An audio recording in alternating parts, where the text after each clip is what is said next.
ॐ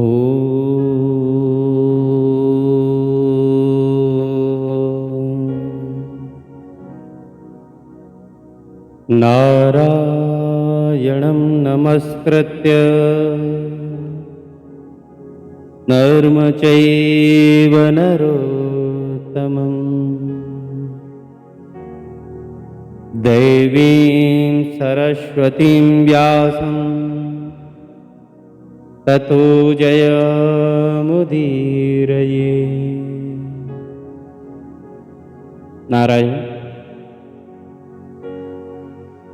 प्रातः स्मरणीय, अर्चनीय, वंदनीय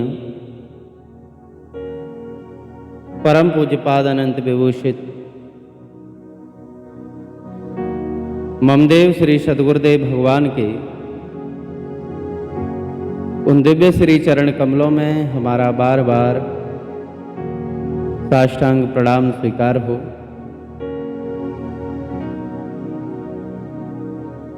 सकल ब्रह्मांडों में जहां तहां विराजमान भगवान के इस आनंदमय सत्संग का श्रवण करने वाले सभी भगवान के प्रेमी श्रोता भक्त जनों को हम हृदय से बार बार प्रणाम करते हैं, उनका अभिनंदन करते हैं। बोलिए श्री भक्त और भगवान की जय। आप सभी भगवान के प्रेमी श्रोता भक्त जन हमारे साथ श्री नावादास जी महाराज के द्वारा रचित श्री भक्तमाल की कथा श्रवण कर रहे हैं, जिसमें आज भगवान के जो वाहन हैं, पार्षद हैं, श्री गरुण जी महाराज की कथा श्रवण करेंगे आप। प्रजापति दक्ष की 13 कन्याएं महात्मा कश्यप के लिए विवाही गईं और इनमें से कद्रु और विनिता ये दोनों पुत्र की कामना से अपने पति की सेवा करने लगी।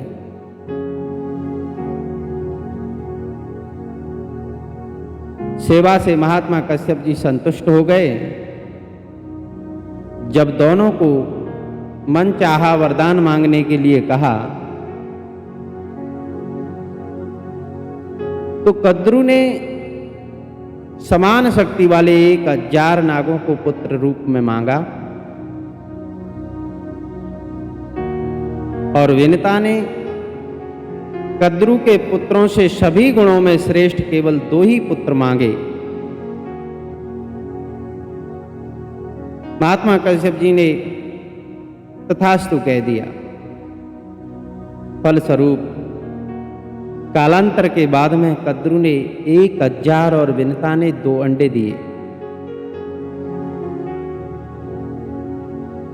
500 वर्ष तक अंडों के सेवन करने के अनंतर कद्रु के 1000 नागपुत्र तो अंडों से बाहर आ गए, लेकिन विनिता के अंडे ज्यों की त्यों ही रहे। अधीर होकर के विनिता ने 1 अंडा स्वयं फोड़ दिया।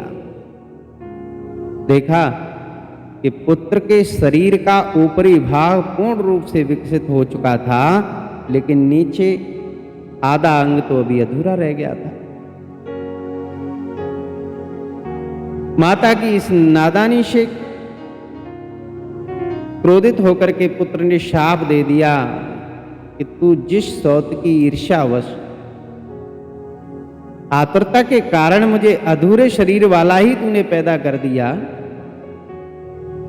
उसी की 500 वर्षों तक तू दासी बनी रहेगी। ये तुम्हारा दूसरा पुत्र तुम्हें दासी भाव से मुक्त करेगा, लेकिन धैर्य रखना होगा। कहीं आतुरता में इस अंडे को भी मत फोड़ देना।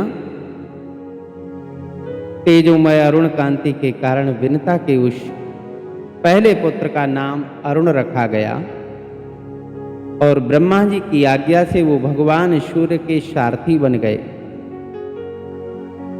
अब जब समय पूरा हो गया तो दूसरे अंडे से गरुण जी का जन्म हुआ। उस समय वो प्रलय काल की अग्नि के समान प्रज्वलित एवं प्रकाशित हो रहे थे।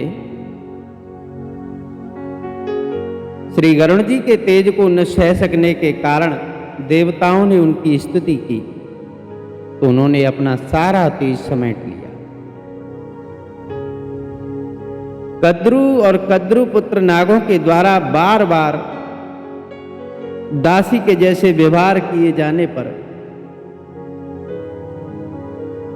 गरुण जी ने जब इसका कारण पूछा तो विनता ने कद्रु के कपट की कथा सुनाई। बात ये थी कि एक बार दोनों में सूर्य भगवान के घोड़े को लेकर के घोड़े के पूंछ के रंग के विषय में वाद विवाद हो गया। कद्रु ने कहा कि घोड़े की पूंछ काली है, विनता ने कहा नहीं सफेद है, और अंततोगत्वा निश्चय हुआ कि जिसकी बात झूठी निकलेगी वो दूसरे की दासी होकर के रह बैगी। कद्रु की आज्ञा अनुसार उसके पुत्र नाग घोड़े की पूंछ से जाकर के लपट गए तो पूंछ काली दिखाई देने लगी। कपट से कद्रु ने विनता को अपनी दासी बना लिया और अनेक प्रकार के कष्ट देने लगी। जब गरुण जी ने नागों से कहा कि भाई हम तुम्हारा कोई ऐसा काम कर दें जिससे कि हमारी माता तुम्हारे दासी भाव से मुक्त हो जाए, नागों ने कहा हाँ हो जाएगा, तुम अमृत ले आओ। श्री गरुण जी माता को प्रणाम करके आज्ञा और आशीर्वाद पाकर के स्वर्ग में देवताओं को पराजित कर दिए और अमृत के पात्र को लेकर के बड़ी तेजी से वहां से उड़ने लगे। अमृत अपने अधिकार में होने पर श्री गरुण जी स्वयं तो उसको नहीं पिए। भगवान विष्णु ने देखा कि वाह, बिना अमृत पिए ही अजर अमर होने का भगवान विष्णु ने उनको वरदान दे दिया। ये बड़े संतोषी हैं। देखो नागों की बात को पूरा करने के लिए वो खुद नहीं पी रहे।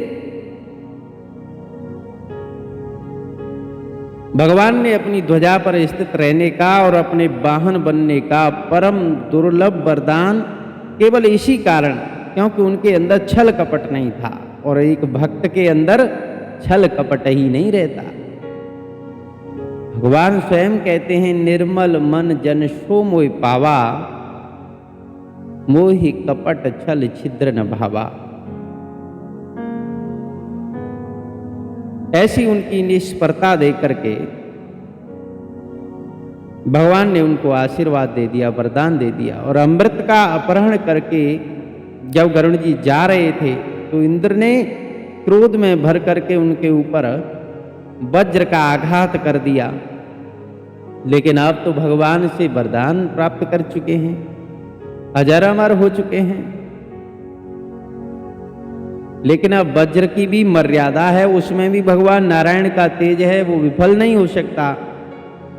ये बात गरुण जी महाराज तो अब भक्त हैं, वो जान गए, तो उन्होंने वज्र के प्रहार से अपना एक पंख गिरा दिया। गरुण जी का ऐसा पराक्रम देख करके इंद्र ने बैर भाव त्याग दिया, मित्रता कर ली।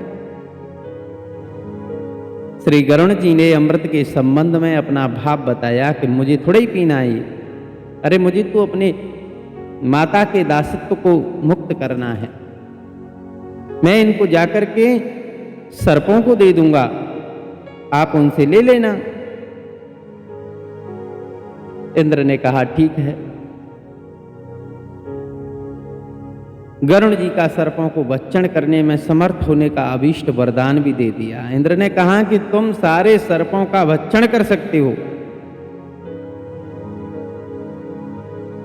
श्री गरुण जी ने अमृत का पात्र लाकर के सर्पों को सौंप दिया, माता को दासीपने से मुक्त कर लिया और स्वयं स्वच्छंद हो गए। अब सर्प जो हैं अमृत को छिपाने के लिए कुसों में पहुंच गए। उन्होंने कहा स्नान करके हम अमृत पान करेंगे। सो कुश होते ना जो फूंस जैसा होता है, कुशा में उन अमृत को छिपा दिया। इसी बीच इंद्र आए और अमृत को लेकर के स्वर्ग चले गए। अमृत के अभाव में सर्पों ने लोभवश कुशों को ही चाटना शुरू कर दिया। बोले यहाँ अमृत रखा गया था, हो सकता है एक दो बूंद लग रही हो। तो इसी प्रकार उनकी उस फूंस से, कुश से जिब्या चिर गई और जिब्या दो भागों में हो गई। आज भी आप सर्प को देखना, उसकी जिब्या के दो भाग होते हैं।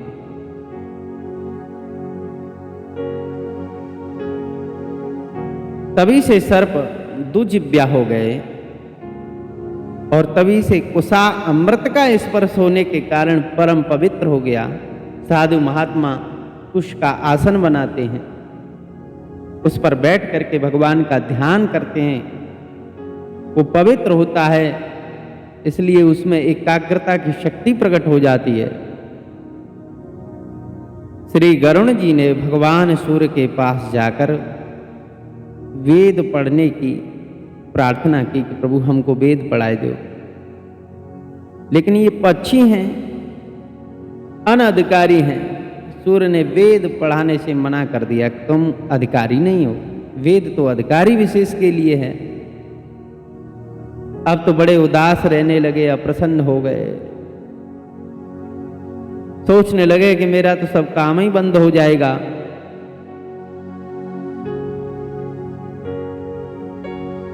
सूर्य डर गए कि इनके भाई मेरे सारथी हैं, ड्राइवर हैं गाड़ी के, अगर गाड़ी गड्ढे में डाल दी तो मेरा क्या हाल होगा। ये अरुण के भाई हैं, क्या करें। गरुण जी को फिर से बुलाया भगवान सूर्य ने, परंतु इन्होंने तो तप के द्वारा वेद ज्ञान प्राप्त करने का निश्चय कर लिया, वापस लौटे ही नहीं। तो सूर्य भगवान ने स्वयं बिना तप किए ही तप फल स्वरूप समस्त वेदों का बोध गरुण जी के अंदर प्रकट कर दिया। अब तो जब उड़ते हैं तो साम वेद की ऋचाएं ध्वनि निकलती है उनके पंखों से। श्री गरुण जी महाराज सबके आत्मा भगवान की सेवा में तत्पर रहते हैं। आपकी सेवाओं का स्मरण करते हुए श्री स्वामी यामुनाचार्य जी कहते हैं कि दास सखा वाहनमासनं ध्वजो यस्ते वितानं व्यजनं त्र्यम्यीमय उपस्थितं तेन पुरो गुरुमाता त्वदङ्गगृत्सं मणिकणाङ्कशोभिना। ऋग्वेद, यजुर्वेद, सामवेद जो वेदत्रयी हैं, जिनका स्वरूप है वो उसमें, जो आपके चरण कमलों के संघर्ष के चिन्ह से अंकित शरीर वाले, जो समय समय पर आपके दास सखा वाहन आसन ध्वजा वितान तथा पंखा बन करके आपकी सेवा में तत्पर रहते हैं, वे गरुण जी आपके आगे खड़े रहते हैं। गरुण महाज्ञानीय गुण राशि हरि सेवक अति निकट निवासी। ये भगवान के सबसे निकट रहने वाले सेवक हैं। भगवान ने श्रीमद् भगवत गीता में अपनी विभूतियों में बताया है कि बैनतीयस्य पक्षिणाम, पक्षियों में मैं गरुण हूं, विनता पुत्र गरुण हूं। ऐसे भगवान के प्यारे भक्त श्री गरुण जी की कथा आपने श्रवण की। इसी के साथ हम भक्तमाल में अब विराम लेते हैं। अगले समय में भगवान के दूसरे भक्त श्री हनुमान जी महाराज सुनंद आदि की कथा श्रवण कराएंगे। तब तक के लिए नारायण नारायण नारायण।